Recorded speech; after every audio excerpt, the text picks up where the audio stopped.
Evening, everyone. Pardon my voice. I feel better than I sound, but I'll try to get through the meeting here with my voice like this. But want to welcome everyone here for this study session. And I believe, Larry, are you going to start this off? I'll let Stephen. Okay, thanks, Stephen. Good evening, Mayor and Council. We have MetroNet with us. As you know, MetroNet is a fiber provider, and they've been in all of our community for a while now, and we wanted to have them come and give a talk about how they're proceeding with the construction and some of the, I know we've had some complaints that have come through, and so we wanted to make sure that they have the ability to address those, and so we'll turn it over to MetroNet. Okay. Good evening and hello, and thank you for the opportunity to talk and present with you all. I was here back in April, very brief short session to explain a little bit about our notification system. So I do appreciate the opportunity for you all to listen and have that conversation back and forth this evening about an update on our fiber build out. I do also have my teammates, Jeff Jenks, who is our senior construction director here at MetroNet, as well as Marshall Quarles, who is our project director as well. So I thought I'd start out a little bit more information about MetroNet, the importance of fiber, what that entails through the construction process, and then going over a little bit of what we do as far as resident notifications, and then open up to questions and concerns that you might have for me or other members of the MetroNet team. If that's okay, I can go ahead and start. Sure. And if you could pull the microphone down a little bit so we can hear you a little bit better. Is that a little better? That's better, yes, thank you. All right. Here we go. So MetroNet has been actually in business for over 25 years. We are very proud to be one of the nation's largest and fastest growing fiber to the home builders. We are actually in over 300 communities across the country, and we are getting ready to announce that in our 20th state. Right now we're at 19, but we're getting ready to unveil and tell everybody about our 20th state edition. So we're really excited about that. We are in over 300 of those communities, and we provide internet and fiber to 2.6 million homes and or businesses across the country. So we are proud to be investing billions of dollars to cities across the country to bring cities into the new age of fiber technology and connectivity. Construction. It's very exciting. It's kind of like building a home when you hear about, you're getting ready to start a project. If you've remodeled or built a home, there's that time and period of excitement, and then comes the construction and the construction woes. There's no easy way around it. Construction is messy. What we are here today is to try to lessen those woes in the construction process, and kind of like building, once you get through that, you have your new home or your modeled home, and you can't imagine going back once you've had that new service, which is what MetroNet is and what we do. So we do understand that it's messy, and we're here to explain how we hope to really get ahead of that with construction concerns with the residents, and to do a great job of laying our fiber groundwork. So we do hold our crews to the highest standards. If not, they are removed. We do try to work with them to explain the permitting process and the expectations of our standards. However, if that is not achieved, then we do remove those teams. With that being said, we do recognize that we've had a little bit of shortcomings with Casa Grande, but we are here as a team to reassure you that we are committed to bringing the best possible service that we can to your community. Fiber delivers data at the speed of light. The difference between data with fiber and that cable was designed to build and to deliver video services. Oops. Another thing is the economical impact that comes along with being connected to fiber and broadband. So the amount of property value can go up by 14 to 17%. 17% is more in the urban areas, whereas the non-urban areas can be up to 14%.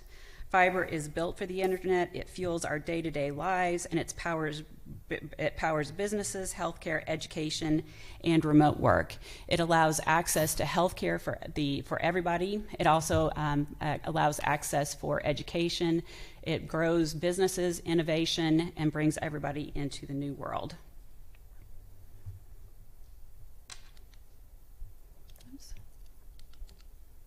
Sorry about that, I went a little bit too ahead. Next, I would like to go into the resident communications. We have a 4-tier system. We usually send 2 different pieces through via the mail. One is a regular letter, and then the other one is a little bit of a postcard that usually goes out 10 to 7 days. The letter goes out 15 to 30 days prior to construction. We also have little door hangers. After our pre-con meetings with the city, our team will go out and put these door hangers out to the residents to let them know that we are coming and will be in the area. Additionally, we have a construction website that is solely based on construction concerns. It's not about sales. It's not about trying to grab customers. It is to educate them on the process of construction. This construction website goes into educational videos on right-of-way, easement, what our teams and crews are doing in the area, and they can go through there and find all kinds of FAQs to address any concerns or questions they might have. They can go through and put a ticket on their own. We also have a customer website phone number where they can call. A lot of times newer, younger people like to go in and submit a ticket themselves. They're just a little bit more tech savvy, where sometimes we found that a lot of older people would like someone to answer their concerns, and if they can't, then they can submit a ticket. We can submit a ticket for them. Additionally, if that's, I'm also here to do with that as well. So if anyone has a concerned resident, I am more than happy to speak with them and then also put in a ticket on their behalf. That ticket also gives them access to our boots on the ground team so they can address any concerns. A lot of times they may have a question of, what are you guys doing? Why is my yard being marked? Why are the utilities being marked up with paint? So our boots on the ground team can address that with them. Also, sometimes if they have a sprinkler system or a dog fence or something they'd like us to know, they can put in that ticket, and then they have a direct line to us. Our response rate is 99% of those concerns are addressed within 24 hours.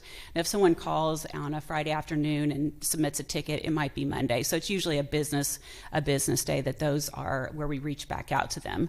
Sometimes those concerns do have to be put on hold if it is damage to a sprinkler system or we need to pour concrete. Sometimes that takes a little bit longer than 24 hours, but we do try to get restoration ideally as quick as we can. This is an example of our huts or our little flower pots or little boxes that we hold to the fiber in the ground. They are flush and set in the ground. I don't know if any of you have ever seen, or a lot of the times they used to be above ground. They're a little bit more of an eyesore. So Metronet a while ago started burying those so they're not as unsightly, that they're buried in the ground and not on the top.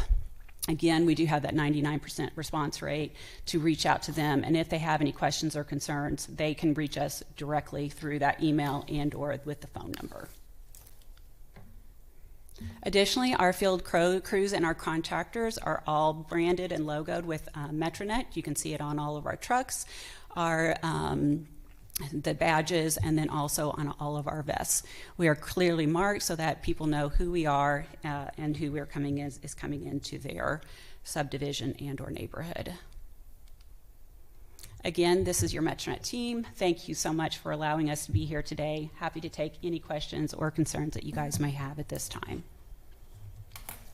Thank you, Robin. And thank you for being here, Marshall. I know we've met before, and Jeff. Any questions from the council? Comments? Yeah. Sure. Go ahead. Sean, go. I have a quick question. I listening to your presentation and everything, on all your community outreach solutions, they sound really great. Are these all your company's established procedures for outreach in the community? Because I did receive a lot of complaints in our community about issues about reaching out to you guys, and they're actually reaching out to the council, to the city, to different people like that. Has anything changed from the time you started working in Casagrande because this outreach looks great, but has anything changed since you started working in Casagrande to where you're at now? As far as just with the four-tiered communication system Yes. that we have, that has been in place the entire time. It's part of just our national procedure of how we go about notifying residents. And to be 100% candid and honest, a lot of times the letter and the initial postcard, a lot of times residents don't recognize or realize that it goes in there. We did on the very initial time, we have what's called little areas or an LCP. One of those areas was initially missed when we first came into the area, but since then, to my knowledge, we have not had any of those issues. So what I do know, if there is a certain area, I can look that up, and we hire that out to different vendors, and so I can actually go in there and check and verify with the vendor that it was going through. But again, I will be completely honest and I've had even other council members and/or mayor say, I was in that subdivision. I did see that notification. A lot of times people get mass emails and it says, "Dear resident," and it will get tossed in the mail. Don't realize what's actually going on. They just Yep. toss it in the trash and move Yep. on.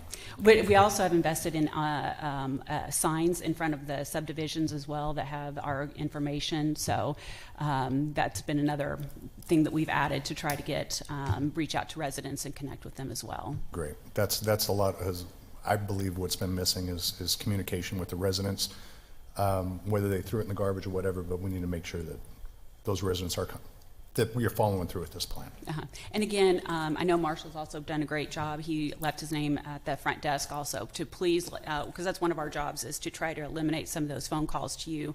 We unfortunately can't stop all of them, but we would like to take it into where we take that over so you guys don't have to address all those concerns. And again, the best thing that I have found that I personally feel is the construction website, because then it's tracked, and as both Jeff and Marshall, every single Monday morning, our senior vice presidents go through, what's our response rate? Why is this not taken care of? So when it helps to keep us accountable, and then the resident has a direct way of saying, hey, why wasn't this addressed? I talked to so-and-so on such date, and then it's just also a reminder. So that's the best way. It just keeps, when those tickets are put into the system, it's just a way that, and then we report with the city monthly. We meet with the city to go over those tickets, where they stand. We share how much have been closed out. If they're not closed out, why aren't they closed out? For example, we'll maybe have 20 tickets for the month of, July or August, and then we will go through and say 18 of those were closed out, but 2 of those were waiting on concrete, restoration, hardscape, whatever the case might be. Okay. Thank you. I would just say thank you also for coming back again and speaking with us. I know I got a chance to talk to Marshall as well as yourself. I live in a community where we had a couple issues that came up, and I believe they finally got rectified, but it took more than that 24 to 48 hours to get rectified, whether that was not communicated well back to Marshall. I think he was overseeing that area, and that's the lakes. And so I know you received a complaint from my area as well, which was my neighbor. And so a question I have for you is, I know that some yards you have to put the unit, the big unit in. Do you let those individuals know that you need to have that big unit in that yard? Because then it goes under the ground and that pipe stick is making your hole, right? Right. But do you let those people know that you're going to be in their yard to do that? And Yes, we maybe do. Marshall. For the hub deal. Yeah, because for the big hub. because The big because hub. people have complained about, I got a hub on my property, I never knew I'm going to have this here. So you're referring to the boxes in the yard? The boxes, yes, Okay. and they did not say, And the they big did hub not, that you they use did not to drill describe on. it, yeah, they did not describe it like what you got in the picture with flat to subsurface. They pictured it like an obstruction in their yard, pretty much. I know it's So- in the easement, but they didn't know it was going to be there. So some of the residences, we don't notify them that they're going to be there. But if I can just take a step back for a moment, I wanted to address part of your first concern. Sure. With the community notification, we were originally using yard darts, but we're from the East Coast, they have grass. There's rock here. It's very difficult to put those in there. Yes, it is. So we've established the big 4x4 orange static signs that we put in the community. And once we complete our pre-construction meeting, I'm not sure if she kind of held it up, we put these on everyone's doors when we do the pre-construction meeting. And that's after we've already sent out the previous communication, all the mailers and things of that nature. As far as letting residents know that the box is going to be there, we don't typically let them know that because it's just part of the original design in the residential or part of the easement, right?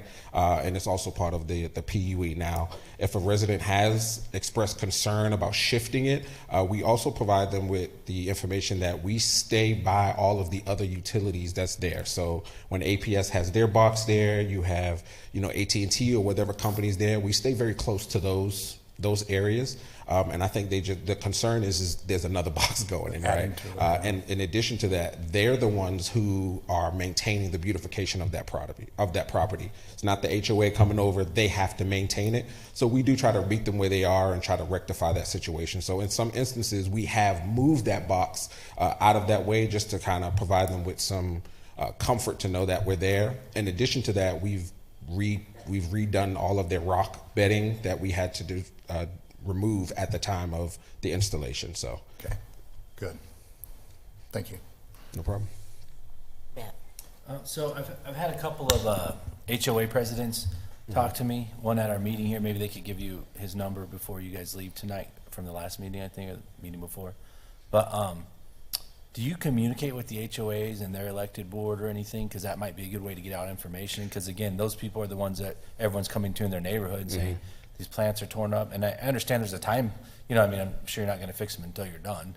Right, absolutely. So, you know, maybe that would be another way of communication. I think, like Councilmember Dugan said, you know, communication seems to be kind of the biggest thing here. And I did like to see your website to help educate people about how easements work, you know, because everyone says the city lets them put it in my property. I'm like, well, it's not really your property. It's a easement for utilities. So as far as reaching out to HOA, we have spoken to some. We haven't reached out to all of them. I think some of the, like you mentioned, some of the communication or loss of communication is we don't always have access to who the HOA representatives are in every specific location. So when we send out our construction communications for the residents, we send it to everyone in that area. So we're hoping that it does hit an HOA representative. And we've also, me personally, I've looked online to see who would be the contacts for HOA. When we do some of the door knockers and we're dropping these off, we knock on the doors, hey, you know, do you have a HOA contact, right? And sometimes it's during the day, so people aren't home, but we have tried to do our due diligence. We're reaching out to who is in the HOA area and the cities and the locations that we're going to, but we haven't always been able to get in contact with them. But if we have some type of contact or something, we'll be more than happy to go out there and have that type of conversation. One of the presidencies that we spoke with, I can't think of the area at the moment, but what I did was he had a town hall meeting.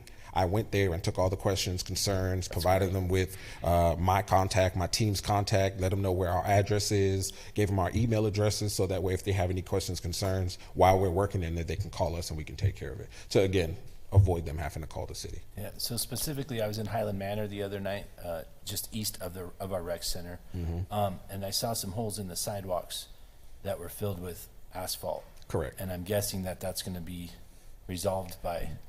That is correct. So part of the requirements we follow all of the MAG specs. Part of that MAG spec requires us to have compaction testing, proctor testing, concrete testing, and so we have that in place, and we already starting with some of our priority areas, like again in those sidewalks to avoid anyone falling, or closing off the ADA ramps and things of that nature. So we have that documented and we have it in place. We just got our pass and seal of approval for the dirt testing, the ABC that we're using to backfill, as well as the concrete test, and we're starting Monday morning. Okay. And so each day we'll probably be able to do anywhere between 30 and 40 each day, and we're just going to continue down this road as we're working in the community. And so I guess my last question would be, are you doing every community in Casa Grande, and how long are you guys planning on being in, just so we know? I mean, no problem. Our forecast is about 18 months. We want to try to get in and out, but there are a lot of steps we have to follow, and trying to, in light of trying to be very meticulous about getting it done. Again, it could vary between whether it rains here or not, or things of that nature, but we do have a forecast in place. We're working that forecast. We're looking around 18 months or so to be done, but we do want to make sure we're following all the steps, meeting all the MAG specs, because that's when errors start to happen. But as far as myself, I'm here. We're right here on Hillabin, right the next building over from the Southwest Gas, and so we're here. I actually have an apartment here to make sure we take care of the community and those who it serves. thank you. No problem. Question, sure, Brett. I'd also like to add real quickly about the HOAs. I too have met with a couple of different HOAs. Stephen was kind enough to share that. So I think I'd have to go back and look at which areas they are, but I too have reached out to 3. A big favor that I would ask, if you guys know of any community that is, please let me know. I'm happy to meet with them and go through pretty much the same notification system that I met with. One of the frustrations or concerns that I have is a lot of times when I go through, and if it's older information, and or sometimes in different markets, they will have 3 or 4 different HOAs within a subdivision, and it's really challenging because a lot of times HOAs want to stay hidden, and so they're through real estate companies. They also have HOA communities, and so I think once or twice in this, even in Casa Grande, I sent out some information, but I never heard back from them. So I either called and or sent emails. So if you guys have direct lines of, please give them my information. Like I said, I can either do an in-person meet with them, or potentially, since I'm based out of Colorado, happy to do that via a Teams meeting to where I can walk them through the ticketing process, where we're going, things like that. So that I would really appreciate it. If you do know of any HOA, please send them my way. Would love to talk to them, because we found that it just a lot of times it's just resident concerns. Instead of snowballing with angst and frustration and fear, if you let them know, hey, I'm here to help, this is what we're doing, here's where we're going, it just it's actually beneficial, because I've had specifically here in Casa Grande, where the HOA president is happy that we're actually bringing fiber to the area and that there's more competition for better pricing. And so he was actually an ally and an advocate, to where he helped us kind of settle residents down, explain the process, and then he just funneled their concerns and complaints directly to me. So if you could know of any HOA president or any, please send them my way. More than happy to talk to them then. Brett, you had a question? Yeah, I did. Notice that you have a lot of contractors that do the work. Does Metronet have any of its own crews, or are you contracting all of the field work out to subcontractors? We contract everything out. We don't have any people that work directly for us. We manage the construction. So we have contractors that do the work across the country for us. We appreciate you guys allowing us to come in here and speak with you. Jeff Jenks, if you haven't met some of you before, but there are a lot of things that we've changed recently. When we think about the notifications, we started out originally with some sandwich boards. We found out real quick they're blowing down the road. They're not staying up. They're not getting they're not having the impact that we wanted to see. So that's when we changed over and got the big 4x4 signs. And I think that we've seen, hopefully, a big decrease in the calls that you guys are getting due to that. And then, of course, getting more engaged with the community here. I know that Marshall had an event that he participated in last week, I believe, or the week before. We want to make sure that we're participating in more of those things, so that we can get those calls coming to us. But there are a lot of different things that we've done with getting inspection services and then testing services and things of that nature to try to minimize the impact of your community. We all have homes. I live here in Arizona. If someone's coming and digging in my front yard, I'd want to know what's going on too. So we want to make sure that we're treating everyone like we would want our property to be treated. So, thank you. Yeah, so Marshall, I guess it would probably be you. You're working with the subcontractors. Yes, sir. On a regular basis, but is there somebody besides you that's spending a lot of time with these contractors? Because I'm sure you're pretty spread out. Absolutely. So I'm the project director. I oversee the entire project. I have a construction manager. His name is Patrick. And then I also have 3 field supervisors. Just to kind of give you very quick, because I don't want to keep you too long. But the morning process is we go out there, we verify that everything is safe first. All the signs are in place, warning signs are in place, traffic control is set up. Then we release the contractor to do the work. We don't let them work until it's absolutely safe. 88 ramps are set up, so that way pedestrians that want to travel can walk out, people can get in their driveways. It's all set up. So we have a 5-man team here, as well as my project controls manager, who oversees kind of like, he's like my flagship for all the paperwork and concerns and any tickets that come in, he kind of dispatches them out. So I do have a team here that's working, and including myself. I go out. I met with the mayor here, Ms. Gibbons, and so she had a concern. I went to go meet the resident, provided her with the feedback, and he was smooth sailing. He was happy. So we do make sure that we get out there immediately. Okay, because I just want to make sure that maybe some of the interactions with the contractors and the residents, there's at least a MetroNet person there or available, because working with subcontractors, I know they're not always the best about sharing the same concerns that the prime has. So I just want to make sure that you guys are. Oh yeah, no, we dial it in. We try to make sure we keep them on track. We make sure that every crew at least has one English speaking representative on there. I'm slightly bilingual. My wife's Dominican, so she's still teaching me. But we do make sure that we have all of my field soups speak English. We have a contractor who has an English speaking representative on there for their field supervisor, so we can get everything conveyed. One of my field supervisors, he speaks fluent Spanish, so his name is Lewis. So we're out there to make sure we have the proper communication. Okay, thank you. Yes, sir.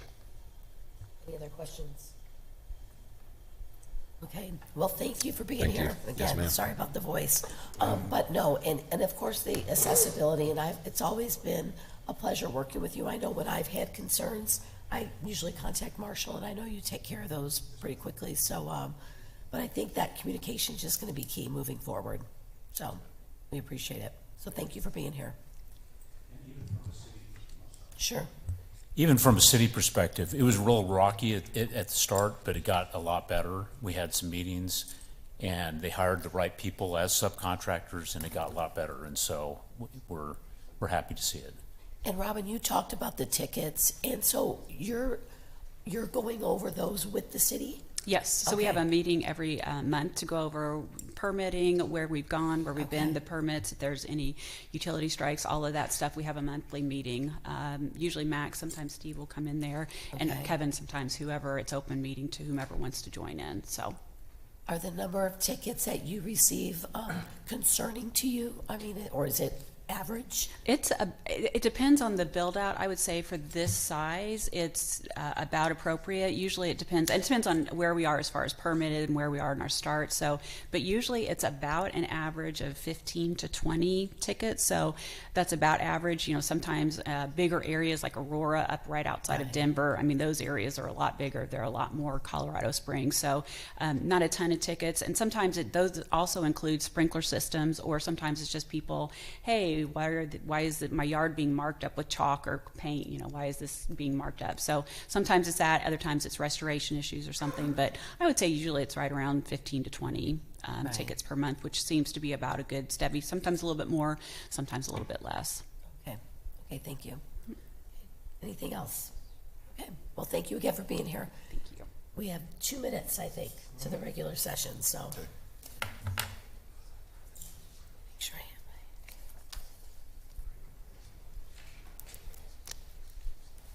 anyone have to go to the bathroom? You have 2 minutes. I do, but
This meeting to order. For those of you that just got here, my apologies. I lost my voice, but I'm doing okay up here. So thank you for being here this evening. We're going to go ahead and start with the invocation from Sherry Calloway with Salvation Army, followed by the Pledge of Allegiance. If you're willing and able, if you could please stand. Yes, I am Sherry Calloway from the Salvation Army here in Casa Grande. And if we could bow our heads in prayer, please. Heavenly Father, I pray that you will guide our council men and women as they meet and discuss matters regarding our city. I pray they shall choose to do that which is moral and rational. I pray that their motivation in everything they want to do is for the good of the public and not their own. I pray that they will be able to solve our city's problems and make good policies that address them. Help them to be competent and excellent in their governance. We pray for our city administration, our mayor, all law enforcement, first responders, and all citizens, Lord, for wisdom and safety and salvation. In Jesus' precious name, amen. Amen. Please join me in the Pledge of Allegiance. I pledge allegiance to the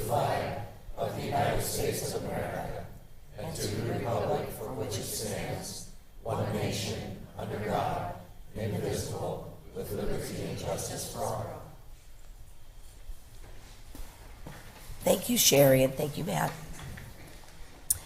Okay, Adriana, if you can please accept for the record that all the council members are here. So noted. Okay, first item are the minutes. Mayor Fitzgibbons. I move to accept for the record the minutes of the regular council meeting of September 15th, 2025, and accept for the record the minutes for the Airport Advisory Board, May 27th, the Airport Advisory Board, June 24th, Airport Advisory Board, July 22nd, Airport Advisory Board, August 26th, and the Transit Advisory Committee for May 14th, and the Historic Preservation Commission meeting of July 28th. Second? Okay, there's been a motion and a second. All those in favor, please signify by saying aye. Aye. Any opposed? Okay, motion passes. Next item are the claims. Mayor Fitzgibbons, I move that we approve the list of claims for September the 10th through September the 30th, 2025. Second. Okay, there's been a motion and a second to approve the claims. All those, or any other discussion? Okay, all those in favor, please signify by saying aye. Aye. Aye. Any opposed? Okay, the meeting agenda approval. Are there any changes to that, Larry? Madam Mayor, we do not have any changes this evening. Okay, anyone from the council? No, Do we want to Okay. move reports? Pardon me? We have an executive? Did I miss reports? got executive. Oh, do we want to, oh, because we have an executive session? Yeah. Okay, Mayor Fitzgibbons, I move to move reports in front of the executive session for this meeting. Second? sure. Okay, so there's been a motion and a second. All those in favor, please signify by saying aye. Aye. Any opposed? Okay, we have a special presentation. I'm going to try to read this. Do you want to read it, Matt? Okay, it might be better if Matt reads it. Okay. So, presentation to the Finance Department of the Certification of Achievement for Excellence in Financial Reporting. Tonight, we have the honor of recognizing our Finance Director, Brenda Hassler, and the Finance Department staff. We are pleased to share that the City of Casa Grande's annual Comprehensive Financial Report, ACFR, for the fiscal year ending June 30th, 2024, has qualified for the Government Finance Officer Association's Certificate of Achievement for Excellence in Financial Reporting. Only the government could come up with that. This certificate is the highest form of recognition in governmental accounting and financial reporting, and receiving it represents a significant accomplishment for a government and its management team. Along with the certificate, the Award of Financial Reporting Achievement is presented to Finance Director Brenda Hassler and her team, who were designated as primarily responsible for earning this honor. I am also proud to note that the City of Casa Grande has received this certificate of achievement for 34 consecutive years, an astonishing record that reflects the ongoing excellence and professionalism of our Finance Department. On behalf of the City Council, we'd like to congratulate Brenda and her staff for their dedication, professionalism, and commitment to excellence in financial reporting. And Brenda, we We'll have have Brenda come up.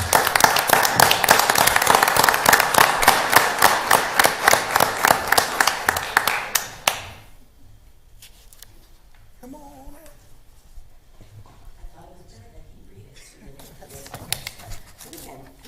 Congratulations, and thank you for all of your work, everything that you do. It's a huge accomplishment. We're just proud to have you part of our team. So congratulations. Yes, of course. Mayor, members of the council, I just want to recognize my staff. You guys can come around this way. That are here with me tonight. This is a very small portion of our department, and really without the people here and the people in our department, there is no way we could get this award. It is a huge undertaking. But in addition to the finance department, it takes a lot of support from the city manager and his staff, as well as all the other department directors.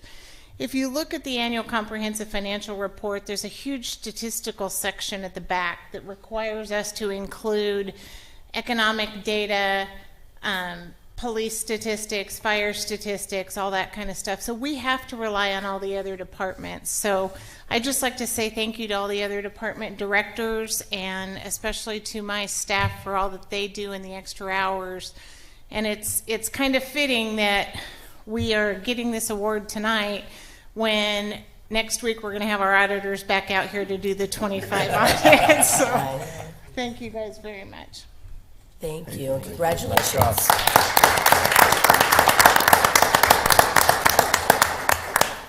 And thank you for being here, all of you. Okay. Next item is the consent agenda. All items listed with an asterisk are considered routine matters and will be enacted by one motion and one roll call of the council. There will be no separate discussion of these items unless a council member or member of the public so requests, in which event the item will be removed from the consent agenda and considered in its normal sequence of the agenda. Is there anyone that would like to pull anything off the consent agenda? No. Anyone from staff or the public? Okay, we'll go ahead and move forward to approve. Mayor Fitzgibbons, I would move to approve the consent agenda as presented. Second. Okay, there's been a motion and a second. Is there any further discussion? Okay, if we can get a roll call vote, please, Adriana. Councilmember Rommel? Yes. Councilmember Dugan? Yes. Councilmember Dillon? Yes. Councilmember Edwards? Yes. Councilmember Huddleston? Yes. Mayor Pro Tem Herman? Yes. Mayor Fitzgibbons? Yes. Motion passes. Thank you.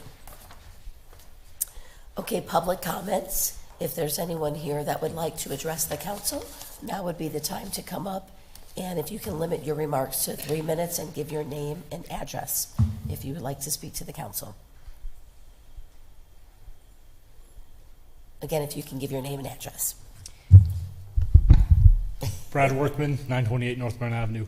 I just want to give you guys praise, something you probably don't hear much from public comments, but the passing of the no camping ordinance, as someone who lives directly across the street from one of your parks and is a father of 4 young children, I have seen a dramatic change in the parks, and I just wanted to say thank you. So my kids have been able to go to the parks. Even though that one's closed, we walked through the library story walk, and it was great. Thank you. Thank you. Thanks for coming, Brad. Is there anyone else? Okay, we'll close the public comments. The next are the appointments. And with the first one is for Timothy Gilroy. I don't think Timothy is here. He will be considered for the Historic Preservation Commission, if we can get an approval. Mayor Fitzgibbons, I move approval of Timothy Gilroy to the Historic Preservation Commission with a term to extend through August 1st, 2027. Second. Okay, there's been a motion and a second. All those in favor, please signify by saying aye. Aye. Any opposed? Okay, thank you, Timothy. Next are the Public Safety Advisory Board. As you all know, we used to have the Police Advisory Board, and now we combined it to the Public Safety. So these are all new appointments. Several of the members were on the previous board, but there are a few new ones. So it's the appointment of Adrian Leos, Trey Frederick. Trey, I think Trey's here, right? Trey, if you can stand so we can, this is Trey Frederick. Thank you very much. Dario Nora, I don't think Dario's here. David Gutierrez, Daniela Rodriguez, and Bob Meyer to the Public Safety Board. We get a motion to approve. So move. Second. Okay, there's been a motion and a second. Is there any further discussion? Okay, all those in favor, please signify by saying aye. Aye. Any opposed? Okay. Thank you and welcome, Trey. We look forward to having you serve. And the rest of the members. Okay, the resolution, K1, that you, Kevin? Yes, thank you. Okay. Staff recommends that the mayor and city council award a contract to Allison Mills Contracting LLC to provide construction manager at risk pre-construction services for the Treckle Relief Sewer Project for an amount not to exceed $334,000. This does include a $35,366 city contingency for this project. We went through the request for qualifications project through a solicitation, and we received 5 submittals. An evaluation was done on each of those submittals following the what was outlined in our RFQ, as well as the requirements of Title 34 and the revised state statutes. Allison Mills was selected as the most competent and qualified contractor for this project. The scope will be to include pre-construction services as well as potentially construction services for approximately 2 miles of gravity sewer line within the Treckle roadway. And that'll be from Cottonwood North to Courtson, gravity fed that direction, and then Rodeo Road south to Courtson. Both those gravity lines going into the existing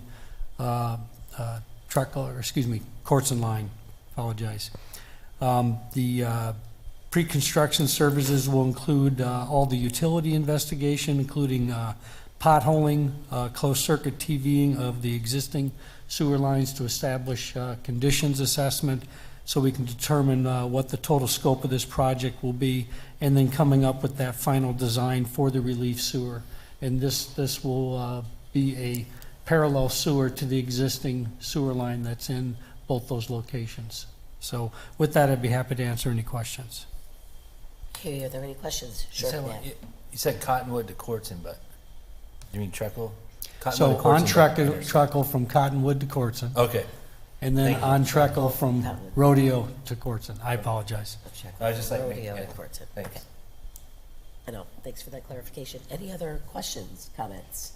Sure. Just a quick one. What's the budget for the construction? You know, I do not have the budget in front of me right now, so I can't answer that question.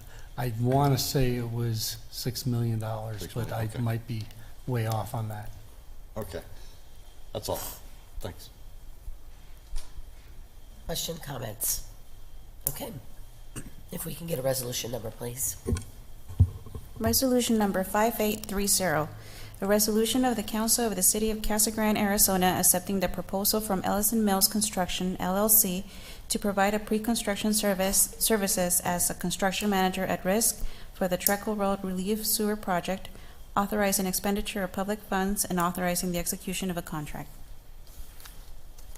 Mayor Fitzgibbons, I move that we approve resolution number 5830 as presented. Second. Okay, there's been a motion and a second. Any further discussion? Okay, if we can get a roll call vote, please. Councilmember Romo? Yes. Councilmember Dugan? Yes.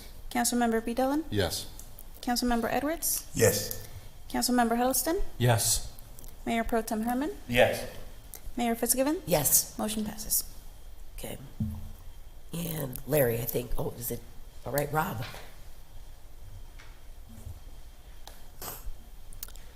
Good evening, Mayor and Council. This item before you is a request to authorize staff to issue a public notice for a public hearing for an upcoming adjustment for the fee schedule. And this relies, or I guess pertains to the approval of the agreement between Arizona Water Company and the city that happened in the last council meeting. And as part of that process, in order to pass the fees that we discussed through from Arizona Water through the city to delinquent customers that initiated those fees, they would have to be added to the fee schedule, which statute requires that a public hearing be held prior to that taking place, and also a 60-day notice be given to the public prior to that public hearing happening. And so, if authorized by council, this would authorize staff to issue that public notice to start that process forward. And that is the recommendation from the city staff at this time. With that, I'm happy to answer any questions. Okay, any questions? Okay, so we just need a motion to approve this, or? Yes. Okay, so I can get a motion. Mayor Fitzgibbons, I move to approve the notice of intent on the increase in wastewater rates to the public. Second. Okay, there's been a motion and a second. All those in favor, please signify by saying aye. Aye. Any opposed? Okay, thank you, Rob. Okay, let's see. Item L1. James, hi. Good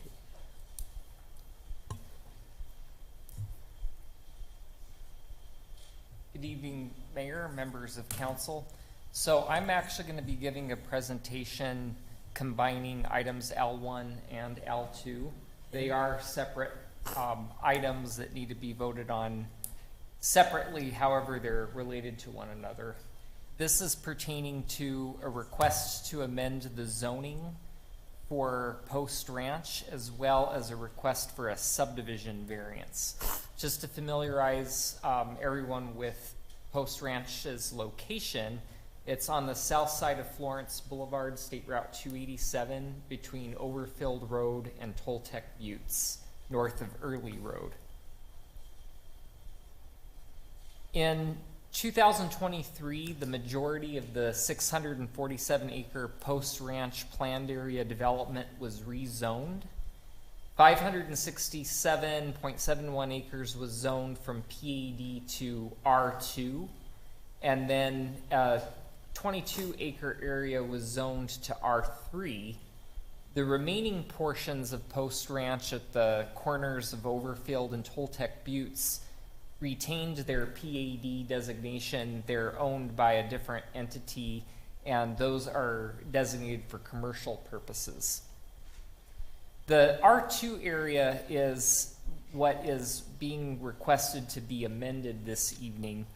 The R2 zoning was rewarded in 2023 because it was more accommodating to the master plan that was provided by the applicant. And it was the master plan that was provided had certain setbacks and development standards that was more supportable as an R2 zone than as a PAD zone. The approval that is allowed in the R2 zone is 45-foot minimum lots in width, minimum lot widths, 5,000 square foot minimum lot sizes, and minimum side yard setbacks that are 5 feet and 5 feet. If this were to have stayed a PAD, it would have been subject to our PAD residential design standards, which requires a minimum lot width of 50 feet, a minimum lot size of 5,500 square feet, and at least 25% of the lots would have to be at least 6,500 square feet in size. It was approved in 2023 with conditions of record. Among them, the minimum dimensions shall be 45 feet by 120 feet, and then there was a certain ratio of lots that had to meet a certain size. Up to 71% of the lots had to meet that minimum, and then the balance of the lots had to be at least 50 by 120 feet. Recently, the Post Ranch developers submitted the preliminary plat, which was conditionally approved by Planning Commission in August, and it included a portion of the R2 zone known as Post Ranch North for 275.5 acres for 938 single-family lots, and included a variety of parks, etc.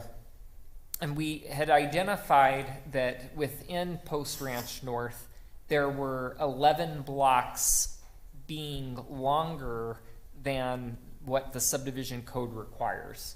So I am going to go back to the zoning amendment in a second, but I'm also going to be talking about the request for a subdivision variance because the code requires the blocks to be not longer than basically 600 feet.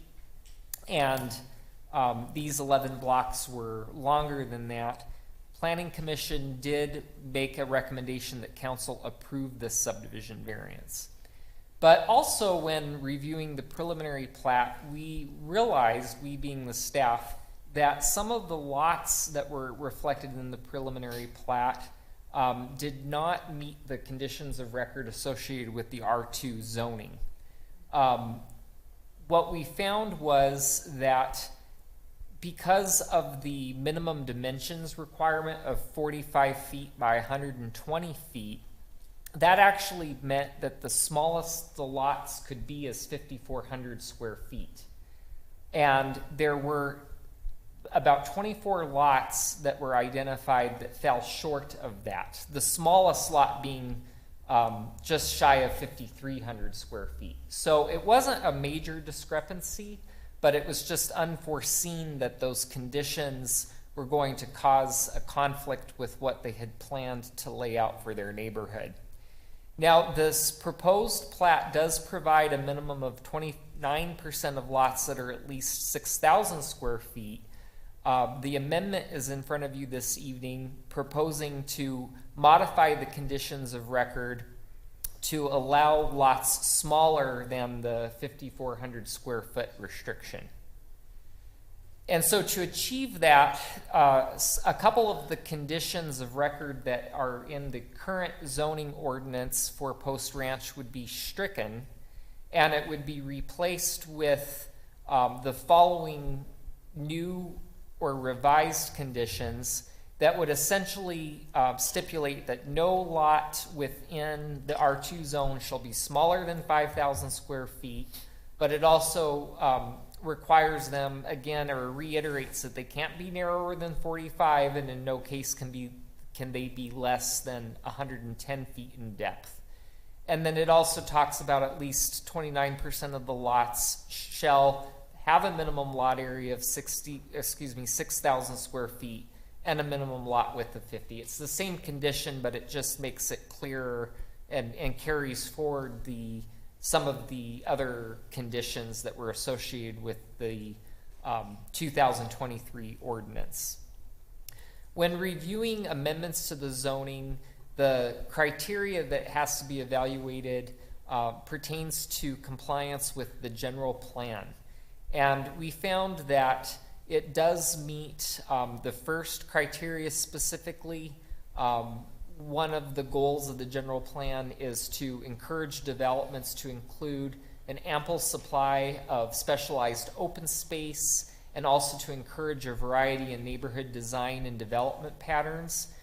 There was a master plan provided with the zoning document in 2023, and they haven't changed the master plan. It's rather we're adjusting the zoning to comply with the developer's intended layout for Post Ranch. And one of the conditions of record associated with this area that is not being proposed to be amended is for the development of the area to be in substantial compliance with the project's master plan. Another criteria that we look at is that the rezoning or amendment to the zoning in this case conforms to the general plan if it proposes densities and intensities that are within the range of identified uses of the general plan. Well, one of the designations within the neighborhood's land use designation, which this property falls under, is that single-family developments with homes on individual lots shall have a maximum gross density of 4.5 dwelling units per acre. The zoning of this property, and as stipulated in one of the conditions, is that the maximum density of single-family homes is 3.76. So it's well under that 4.5 maximum, despite the fact that the lots are a little bit smaller in some areas. The third criteria is that the zone change is necessary and proper at this time to meet the land use needs of the city.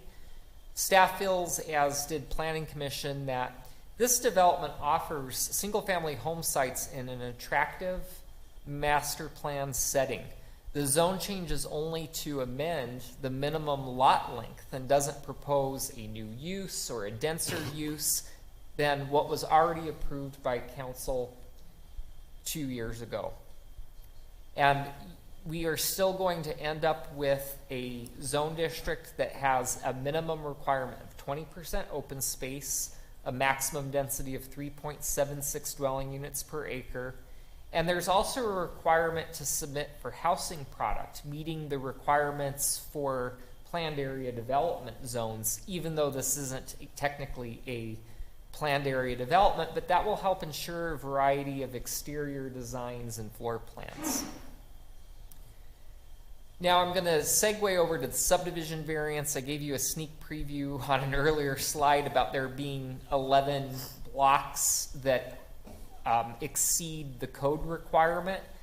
Section 16.160 of the code states that block lengths within residential areas shall be no greater than 600 feet or no more than 12 times the minimum lot width, which in this area at 45 feet technically requires blocks to be not longer than 540 feet. The lots that I've highlighted in blue are those blocks that exceed that minimum block width requirement. And they range from 680 feet to just over 1,000 feet long. However, the city code does allow for council to consider a variance to the subdivision code. However, the process of the approval has to occur prior to consideration of a final plat, which has not been presented to council yet. Based on a recommendation by the Planning Commission at the time of preliminary plat consideration. And there's a set of criteria that have to be followed, and the applicant did provide justification to these 6 criteria. And essentially, when you think about, well, why would there be a maximum block length? And a lot of it is for fire purposes. If you have too long of blocks, sometimes there's concern that there's limitations in terms of access to a home. If a home requires emergency response and it's right smack dab in the middle of a long block, there could be concerns about fire response, inadequacy of hydrants, etc. But then there's some other non-tangible purposes, such as if you have a really long straightaway of homes and it's 1,000 feet long, that tends to encourage speeding. Because you just, as a driver, you see a straightaway and all the homes are all perfectly lined up. It's an invitation to hit the pedal. So some of the contingencies that this subdivision is providing for that helps address those concerns are some areas within the long blocks where the street narrows. So that will help slow up traffic. And there's some open space spines running down the middle of the block. So it does break up the appearance of an extra long block. But unfortunately, an open space tract does not constitute a separate block. It's still part of the block. So this variance will basically treat the pre-plat as provided to basically accommodate for those concerns. And this is what I'm talking about, like the open space and the traffic calming. The pre-plat is identifying areas where the curb will protrude into the street, and so it will basically prompt vehicles traveling at a fast speed to slow down. And then there are areas along the blocks. On this example, it's not in the middle, but part of the reason why this block is considered so long is because there's a park at the end of it. But they're getting dinged essentially because they have this park, but their argument is the park isn't actually accommodating more houses, it's just making the block longer. Regarding the notification process, we met which was required by city code. We also included mailings to the city of Eloy and Pinal County because they are jurisdictions that abut Post Ranch. And at the time of Planning Commission, we did receive an inquiry by an adjacent property, but no comments followed. And at its August 7th, 2025 public hearing, Planning Commission did move to forward a recommendation to City Council at a vote of 7-0 to approve the zoning revision to the conditions of record associated with Ordinance 1170-225.2. And then they also, at that same meeting, moved to forward a recommendation to City Council to approve the subdivision variance. And that concludes my presentation. Thank you, James. Questions? I know you're going to have one. Okay, I'll ask one. James, that curb modification, is that going to be included in the plan, or is that just a suggestion if there appears to be a problem? Mayor, Councilmember Huddleston, it is included in the plan insofar as this excerpt here is from the pre-plat.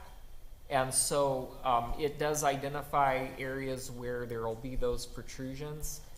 What the next steps are, should these items be approved this evening, is for the applicant to submit the final plat, which will have to be in substantial compliance with the pre-plat and the subdivision variance. So staff will look for traffic calming devices to ensure that those chicanes, as they're called, are in there. And they would also have to be identified on the public improvement plans as well, that accompany plats.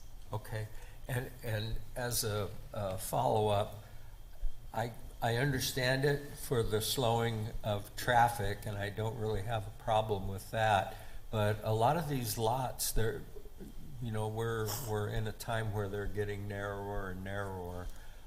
What does that do to the parking availability? Is it posted no parking on those protruding loops? There would need to be some type of indication that you can't park adjacent to those chicanes, because where it narrows, it basically replaces an area where there would otherwise be curbside parking. Yeah.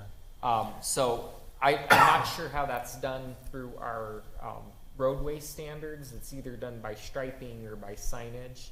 Some of it might be intuitive, because I think if you go to park there, you're literally blocking the flow of traffic, but there may need to be some type of signage indicating that.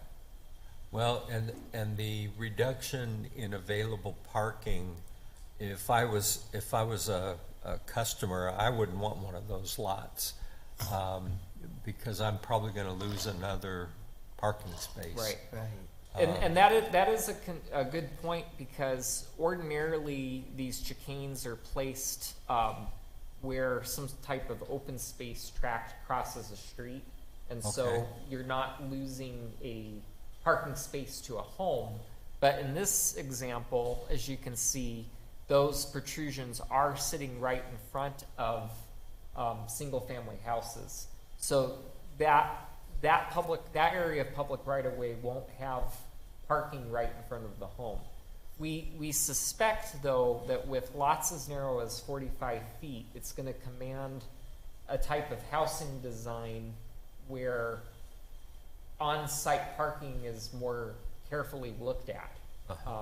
I don't know how that would be achieved, but that it is going to call for some type of home design that is potentially different than in our other subdivisions. Okay, all right, thank you. Any other questions? And I appreciate that, Bob, because I know we've had these discussions on several streets here in the city. So I was curious what your thoughts were on that. So have you seen these before? I have not. Yeah. But I do agree with James' assessment that a long, empty street can lead to speeding complaints, and then we have to talk bumps and humps, and I don't know the answer, but I know it's a potential problem. Right. You know, in this specific example, that green space could just be moved right to the center of that street and just kind of moved around on the next plat, and instead of having the green space at the end, it could be in the center, right where those deals, whatever you call them is. But I mean, there's ways that they could work around those and with their final. I have the same concern Bob did, that I see people parking on those, and all of a sudden, Right. the fire trucks can't get through, because Yeah. we have people parking there. If you look at a lot of these other subdivisions, a lot of people park on the streets already, and it gets pretty narrow. Right. You do this, and people park there, so that'd be my concern, is that we address that they have to come up with a way of no parking on those. Right. Okay, any other questions? Okay, so I believe these are public hearings, right? So I'll go ahead and open the first public hearing. If there's anyone that would like to come up and speak on the first one for the amending the conditions from R2 zoning for the post-grant subdivision located at the southwest corner of Toltec Buttes and Florence Boulevard. Is there anyone that would like to speak on that?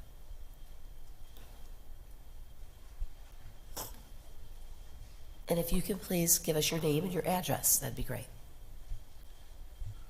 Hi, my name is David West. My address is 645 East Missouri in Phoenix, Suite 420. I'm with Atwell. We're the engineer for the developer. So I just wanted to let you guys all know that I'm here, and if you have any questions that your staff isn't able to answer, I can take a shot at it. But they do an excellent job, so I try not to get in the way. Okay. So Thank you. Thank you for being here. Anyone else? Okay, I'll go ahead and close the public hearing. Should we go ahead and vote on this one then? Okay. So if we can get ordinance number, please, Adriana. Ordinance number 1178.225.4. An ordinance of the Council of the City of Casa Grande, Arizona, amending zoning ordinance number 1178 and its subsequent amendments by amending the condition of record on the R2 zoning for the Post Ranch subdivision located generally near the southwestern corner of Toltec Buttes and Florence Boulevard, Casa Grande, Arizona. Mayor Fitzgibbons, I move approval of ordinance number 1178.225.4 as presented. Second. Okay, there's been a motion and a second. Any further discussion? Okay, if we could get a roll call vote, please. Councilmember Ramo? Yes. Councilmember Dugan? Yes. Councilmember B. Dillon? Yes. Councilmember Edwards? Yes. Councilmember Huddleston? Yes. Mayor Pro Tem Herman? Yes. Mayor Fitzgibbons? Yes. Motion passes. Okay, item L2. Is there any, I don't know if there's further discussion here, but I'll go ahead and open the public hearing. So if there's anyone that would like to speak on the subdivision variance for the block length, you can come up and speak at this point. Okay, since there's no one, I'll go ahead and close the public hearing.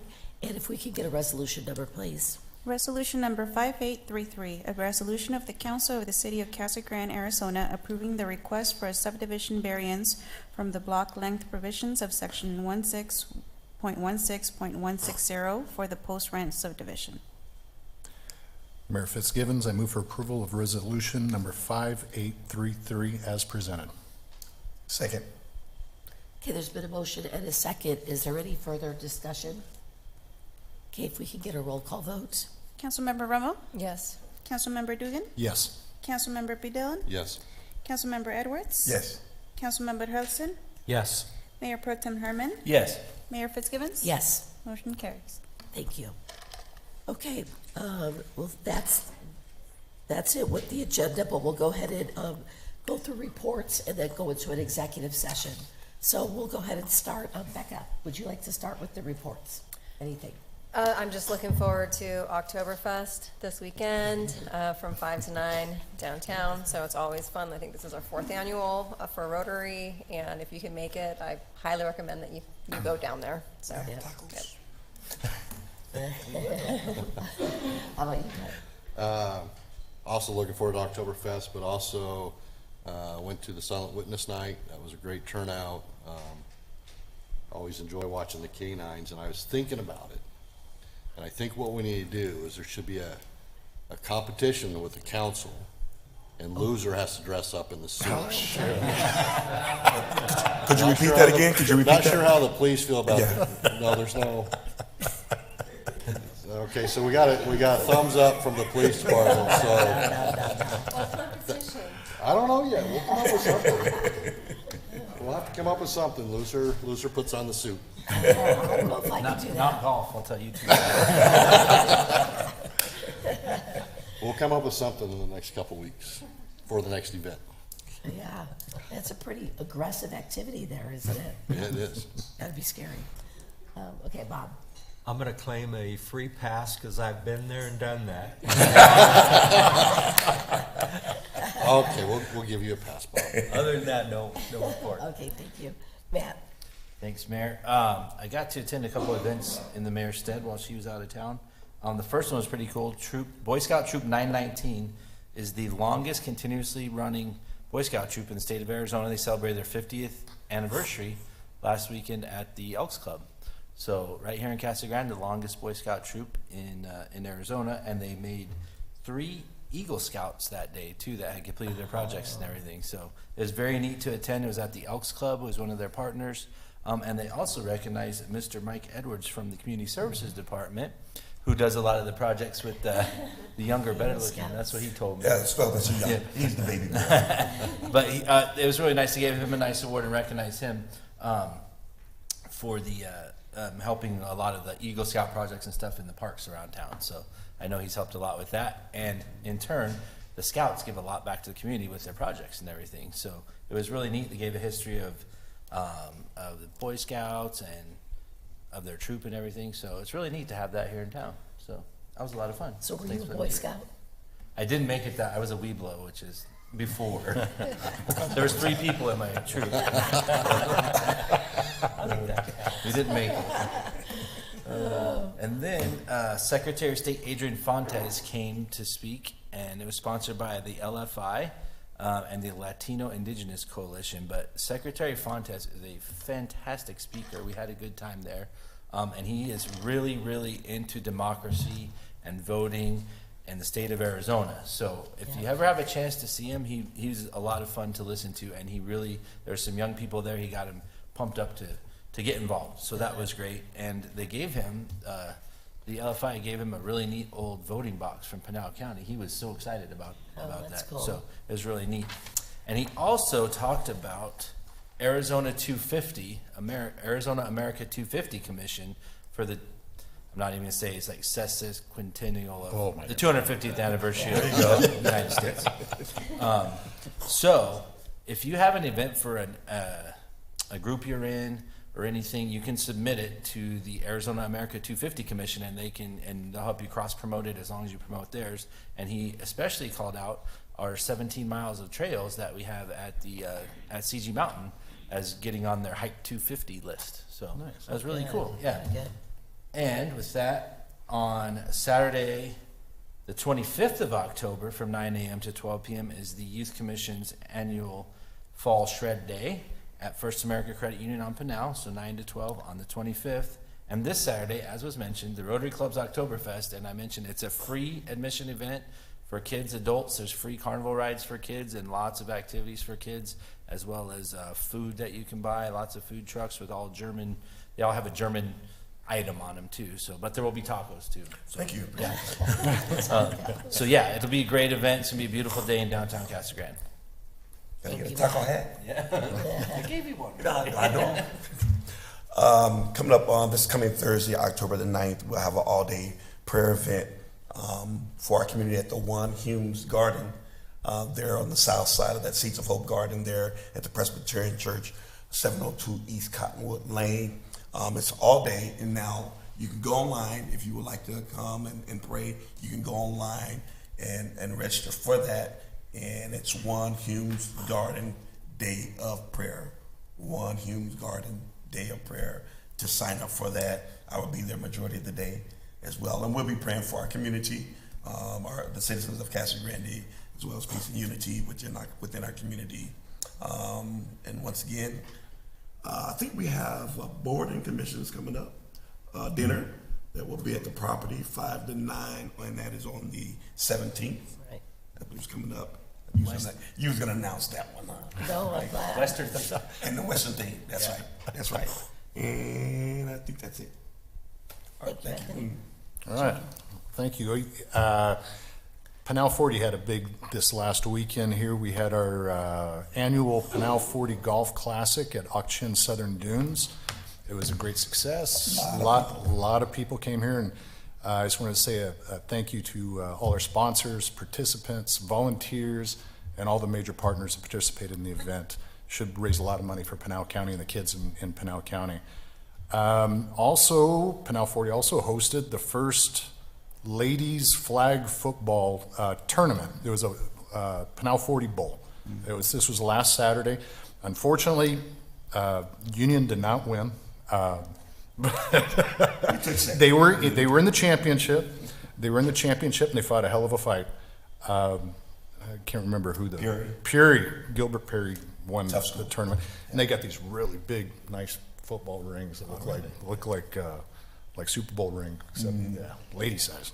Wow. That may be your championship game. That's right. For the state. Thing coming up. We got Pinal 40 also has Copper Country Music Festival coming up.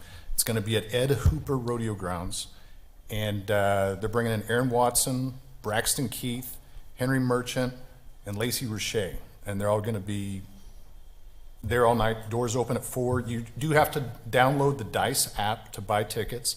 General admission is about $45. It's Saturday, October 18th. It's going to be a rain or shine event, and all the money is going back to the youth in Pinal County. Anything that's made on it, we are accepting donations. And to quote my friend Andrew Clements, a member of the Pinal 40, he says, "It's not just a concert; it's a cause." So please come out and enjoy yourselves, and be sure to contribute to our community and our youth in Pinal County. Thank you. Thanks. Thank you for the updates. I'm going to spare all of you my voice, so I won't say too much, but I just wanted to thank you, Matt, I was gone last week, so thank you for participating in those events. I'm glad you were able to do that, so appreciate it.